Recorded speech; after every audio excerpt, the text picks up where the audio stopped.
안녕하십니까? 네, 성탄 축하합니다.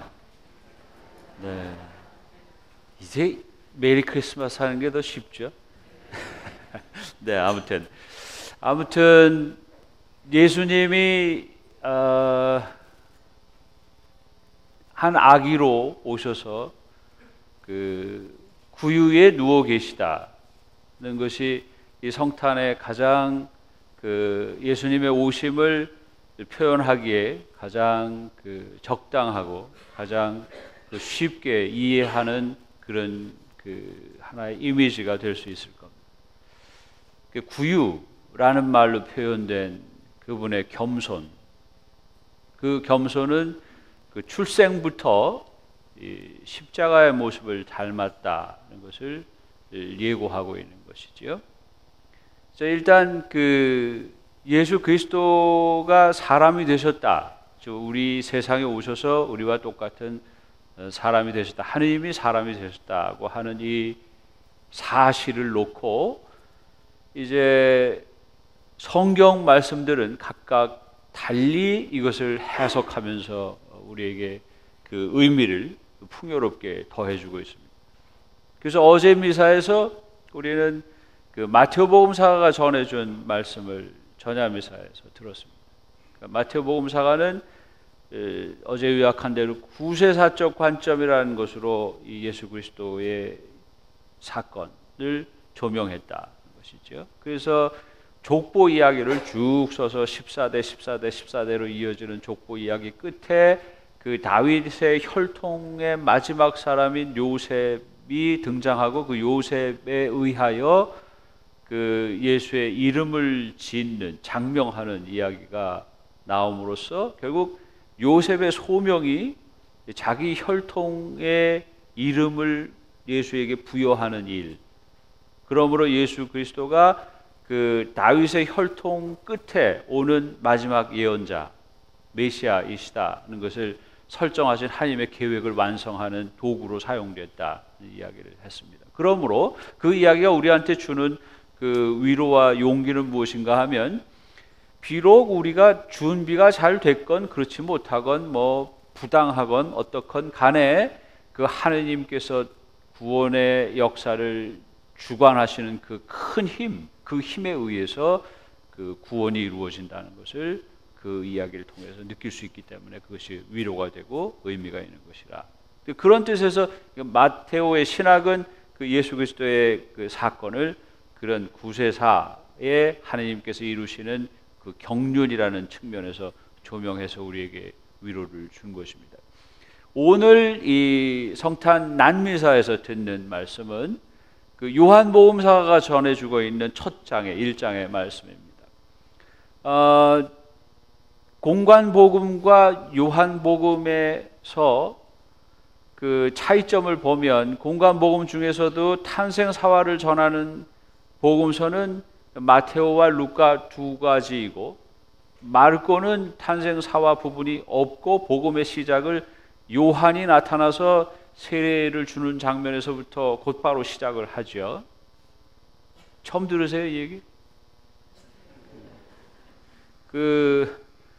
대신에 요한은 탄생사화라고 하는 것을 쓸 필요를 느끼지 않고 이것을 하나의 대서사시 형식으로 책의 서문을 겸해서 어쩌면 탄생사화가 갖고 있는 기능과 같은 예수 그리스도의 이야기, 복음서 전체의 서막을 이 대서사시 안에 요약했다고 말할 수 있는데요. 오늘 들은 대로 여기에는 그야말로 그리스도론, 그리스도 신학이 담겨져 있는 것이죠. 영지주의 신학에 입각한 그리스도 신학이 여기 담겨져 있습니다. 어떤 뜻인가 하면 하느님께서 이 세상으로 내려오시는 하강의 신비, 위에서 밑으로, 그 다음에 밑에서 우리와 똑같은 살을 취한 존재가 되신 후에 우리들을 데리고 하늘로 다시 올라가는 상승의 신학을 이 서사시 안에 담고 있는 겁니다. 그래서 위로부터 아래로, 또한 아래에서 위로 하는 이 구원의 순환의 고리를 완성하신 그 모습을 요약한 것이죠. 자, 그러면 일단 육화 또는 그 강생이라고 하는 이 표현부터 일반적으로 알고 계신 것을 정리해서 생각을 해봤으면 좋겠습니다. 살을 취했다. 예수께서 살을 취하셨다는 이 육화의 신비라고 하는 것이 도대체 왜 의미가 있느냐, 왜 우리에게 이것이 의미가 있느냐 하는 것을 이해할 필요가 있죠. 자, 하느님은 우리와 존재하시는 양식이 다르다 그 말이에요. 그래서 우리는 그 하느님을 만져볼 수도 없고 우리의 오감으로 그분을 이해할 수가 없다. 그거죠. 그러니까 하나님께서 뭐 예언자를 통해서 말씀하시고 뭐 어떻게 얘기를 하시고 해도 하느님은 언제나 하느님이었다. 우리와 동떨어진 하느님, 우리에게서부터 멀리 계신 하느님, 항상 멀리 계신 하느님이죠. 근데 이제 그분이 예수 그리스도라는 분으로 그 나자렛 사람으로 구체적으로 들어오셨다고 하는 것은 바로 그 우리들이 갖고 있는 조건 속으로, 우리들이 갖고 있는 그 제한당하는 조건 속으로 그분이 들어오셨다는 걸 의미하고, 그럼으로써 이제 그분이 우리와 똑같은 존재로서 우리 눈에 보이고 우리 손에 잡히는 존재로 다가오셨다. 그것은 하나님의 지극한 겸손이시다는 것을 이해할 수 있게 된다는 거죠. 역사의 한 시공 안에 들어와서 한 접이 됐다는 사실, 이 제한됨이라고 하는 것은 얼마나 큰 그 위로가 되는 것인가를 보여주는데요. 바로 이 점입니다. 예수께서 오실 때 그분이 왕궁에 오시지 않았죠. 그분이 무슨 뭐 그 귀족의 이름으로 오시지 않았어요. 그분이 로마 황실로 오신 게 아니에요. 그분은 그야말로 나자렛이라는 이름으로 오셨어요. 나자렛 사람. 더구나 그 목수의 아들로 오셨어요. 그분이 태어나신 출생을 보세요. 동정녀 출산, 그 솔직히 말하면 누가 믿어요 그걸? 성령으로 인한 잉태? 도대체 그것이 악한 소문이 된다면 어떤 소문이 될 수 있을까를 상상해 보세요. 이제 그분은 바로 그렇게 낮아지는 삶으로 이 역사 속에 들어오셨다. 다시 말하면 로마 사람이 아닌 나자렛 사람이 되었다는 것 자체가 제한당함을 말한다는 거죠. 제가 미국에 유학 왔을 때 처음에 94년도에 유학을 와서 저기 볼티모어 가서 사는데, 근데 공부를 하는데 저는 하룻밤만 새면 어질어질하고 죽겠는데 이 등치 큰 애들은 매 일주일씩 밤을 끄떡없이 새고도 끄떡없더라고요. 그때 생각했어요. 왜 나는 한국 사람으로 태어났을까? 저렇게 튼튼한 놈으로 태어나지 못하고 왜 이렇게 열등한가? 그 생각을 할 때 눈물 났죠. 아무리 제쳐보려고 해도 내 힘으로 안 되니까. 바로 그 제한당함. 하필 왜 난 또 대머리인가? 왜 그 아버지 밑에 아들로 태어나갖고? 그렇지 않아요? 자, 우리들이 느끼는 불행, 고통, 바로 그 모든 것들이 다 무엇인가 하면 바로 이렇게 있어서 좋은데, 무엇이기 때문에 좋은데, 양평공파, 제 18대 한씨 가문의 누구기 때문에 그건 좋긴 좋은데, 그게 갖고 있는 열등함이 있다, 그 말이에요. 제한당함이 있다. 그거 밖에는 아니다, 그거죠. 그것 이상일 수 없다. 이게 우리 인간이 갖고 있는 살의 문제라, 살. 그래서 사도 바울은 이 살을 자르크스라는 말로 불렀어요. 이건 소마라는 히람 말과 달라요. 소마는 일반적으로 객관화시킨 실험실에서 말할 수 있는 그 살을 말하지만, 이 자르크스라는 표현을 히라보는 뭘 의미하냐면 바로 이런 운명을 가진 살, 그렇게 제한당하고 열등하고 그렇게 죽어가고 있는 죄스러운 살, 바로 그걸 의미한다. 바로 그 존재가 우리들이라. 원죄 이후에 우리는 하나님의 축복을 잃고 죽을 운명에 처해져서 그렇게 죽어가는 존재들이었다. 바로 여기에, 바로 이 살덩어리 속으로 하느님이, 전능하신 분이 이 살을 취하고 들어오셨다 이 사실에서 우리가 받는 위로와 사랑이 얼마나 큰가. 그럼 그렇게 들어오셔서 거기서 우리와 같이 함께 죽어버리시고 끝장나 버리면 그게 무슨 의미가 있느냐? 우리한테 아무 도움이 되지 않죠. 그런데 그분은 그렇게 들어오셔서 그 똑같은 살을 취하시고도 이 살을 극복하고 이 살의 죄스러움을 극복하고 하늘로 올라가는 방법을 보여주셨다. 바로 여기서 밑에서부터 위로 올라가는 신학이 발생하고 그것이 시작되는 것이 이 성탄과 관계된 신학에서 시작되었다는 것이죠.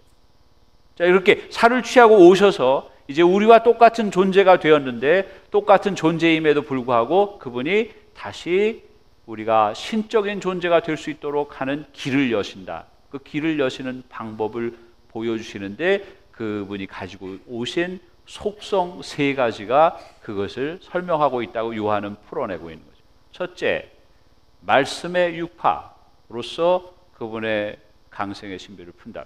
말씀. 그분은 말씀이셨다. 무슨 말씀이셨는가? 세상을 창조하실 때 창조주이신 하느님과 함께 계셨던 그 말씀이다. 그러니까 그분이 말씀하시면 거기에 빛이 생겨라 하면 빛이 생기게 하는 그 힘의 말씀. 그 말씀이 곧 사람들에게 생명을 부여하는 말씀이었는데 두 번째로 생명이신 말씀을 그분이 우리에게 건네어 오셨다. 즉 생명을 지탱하는 말씀으로 계시다. 세 번째, 빛이시다. 빛의 육화, 영광을 드러내시는 분, 그분으로서 이 세상에 우리에게 다가오신다. 자, 이름으로써 그 효과가 무엇으로 발생하는가 하면 토라, 율법의 효과를 가지고 있다. 율법은 무엇인가 하면 계약을 완성함으로써 계약의 상대방이, 쌍방이 계약에 대하여 충실하게 그 계약을 준수했을 때 계약의 효과가 발생한다면 하느님께서 우리에게 생명이 되어주시고 우리의 주님이 되어주신다. 즉 우리의 하느님이 되어주신다고 하는 계약이 성립되기 위하여 사람이 무엇을 해야 되는가? 율법이 정한 규정을 지킬 줄 알아야 된다라고 말할 때 바로 그 율법의 효과를 예수 그리스도가 우리에게 가져오셨다. 그러므로 예수 그리스도를 본받으면, 예수 그리스도와 똑같은 삶을 살면 이제 그 율법의 효과가 생겨서 하나님과의 계약이 성립되고 하나님의 계약이 유효하게 됨으로써 그 사람들이 이제 죽을 운명을 벗어버리고 살아날 길이 열린다. 그것으로서 위로부터 아래로, 아래에서 다시 위로 하는 그 구원의 순환 관계가 형성되고 그 안에서 모든 사람이 구원될 수 있게 되었다는 것을 요한복음사가는 정리해내고 있다. 그런데 여기서 또 한 가지 우리가 알고 있으면 유익할 것은 이제 우리 모두가 다 그분이 육화되신 현장, 그 육화의 가장 상징적인 모습으로 오신 그 마국간과 구유라고 하는 상징으로 표현되고 있는 바로 그 장면에 우리가 초대되었다고 하는 의미는 이제 더 이상 우리는 사람의 생각으로 세상을 바라보지 않고 참 빛이 되신 분을 알아볼 줄 아는 눈을 가진 사람들, 지혜의 눈을 가진 사람들로 새로 태어났고, 그러므로 일독서에서 말하는 것처럼 바로 이 아기가, 마국간에 태어난 이 아이가 우리들을 다스릴 왕이라는 사실을 볼 줄 아는 눈을 가진 사람들로 태어나야 되고, 그렇게 초대된 우리들이 이제 다시 파견을 받는 것인데 바로 이 세상에서 말하는 가치, 이 세상에서 말하는 세속의 영광, 이 세상에서 말하는 세속의 힘, 그런 것에 의존하는 것이 아니라 하느님의 섭리에 의존할 줄 아는 사람이 되어서 그것을 전하는 사람이 되어야 한다는 것을 가르쳐주고 있다, 그 말이죠. 그러니까 우리는 이제 우리식으로 생각하는 사람이 아니라 예수 그리스도가 그렇게 오신 것처럼, 즉 하느님이 당신의 전능하심을 드러내시는 방식이 당신 자신을 아무도 알아차리지 못할 만큼 숨기실 수 있다는 사실을 아는 사람으로서 우리 눈이 열린 사람들이 되어야만 이 성탄의 본 의미, 진리를 깨닫고 사는 사람이 된다고 요한복음사는 우리에게 가르쳐주고 있는 것이라고 하죠. 그러므로 이제 여러분들께서 성탄을 경험하고 부활의 신비가 가르쳐주고 있는 구원의 효과라고 하는 것을 이해하고 하는 참 그리스도 신자들이라면 이제 어떤 사람으로 살아가야 되는가? 이제 세속의 원리대로가 아니라 하나님께서 오신 방법으로 가르치시는 것처럼 하나님의 눈으로 세상을 바라보고 하나님의 뜻대로 같이 동의할 줄 아는 사람으로 살아가는 사람들이 되어야 한다. 그래서 가난하고 낮아진 사람들 속에서 그리스도를 발견할 줄 아는 사람, 그러므로 왕실에서 하나님을 찾는 것이 아니라 가난한 마을 구유에서 하나님을 알아볼 줄 아는 사람, 그러므로 바로 그 사람들이 이 세상에 참 기쁜 소식, 즉 이렇게 낮아졌지만 그러나 신적인 권위를 숨기고 계신 하느님, 바로 그분에게 의존할 줄 아는 사람으로 살아가는 사람들이 되고, 그 하느님이 우리 속에 이미 와 계시다는 사실을 말하는 복음의 선포자들이 되어서 살아가야 되는 것이라 하는 것입니다. 그래서 이제 다음 한 주간 동안 지내시면서 성탄 시기, 기쁨의 시기라고 하는 이 시간을 지내시면서 여러분들이 누리시는 그 기쁨을 여러분들이 이웃들에게 나누어 주시기 바랍니다. 특별히 가난하고 병들고 힘든 사람들, 낮아진 사람들, 무시당하는 사람들, 멸시받고 모욕받는 사람들, 바로 그 사람들에게 기쁜 소식을 전하는 사람들이 되어서 그 사람들을 위로해 주시고 그 사람들로 하여금 이 구유에서 태어나신 예수 그리스도의 신비가 무엇인지 이해할 수 있고 거기서 희망을 발견할 수 있는 사람이 될 수 있도록 도와주는 일을 하시면서 그 기쁨을 더 키워가시기 바랍니다. 다시 한번 여러분들의 가정에 혹시 슬프고 어려운 일들이 있어서 하나님의 도움이 간절하게 필요한 일들이 있었다면 이 예수 그리스도께서 한 아기로 낮아지시는 가난한 이 강성의 신비가 가지고 온 효과, 구원의 효과에 의해서 여러분들이 원하시는 것을 모두 다 이루실 수 있는 그런 성탄이 되시기를 바랍니다. 다시 한번 예수 그리스도의 이름, 즉 하느님께서 구원하신다는 이름과 임마누엘, 즉 우리와 함께 하신다는 그 이름을 통해서 여러분들이 많은 위로를 받으시고 이미 우리 속에 계신 그 하느님에 의해서 여러분들이 보호받고 있음을 느끼시면서 그렇게 행복하고 기쁜 이 성탄 시기를 잘 보내시길 바랍니다.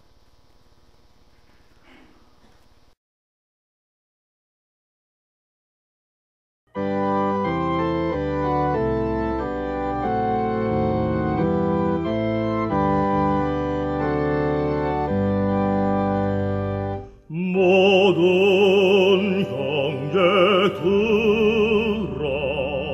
즐거운 노래하며 베들레헴 성 밖에 따라가세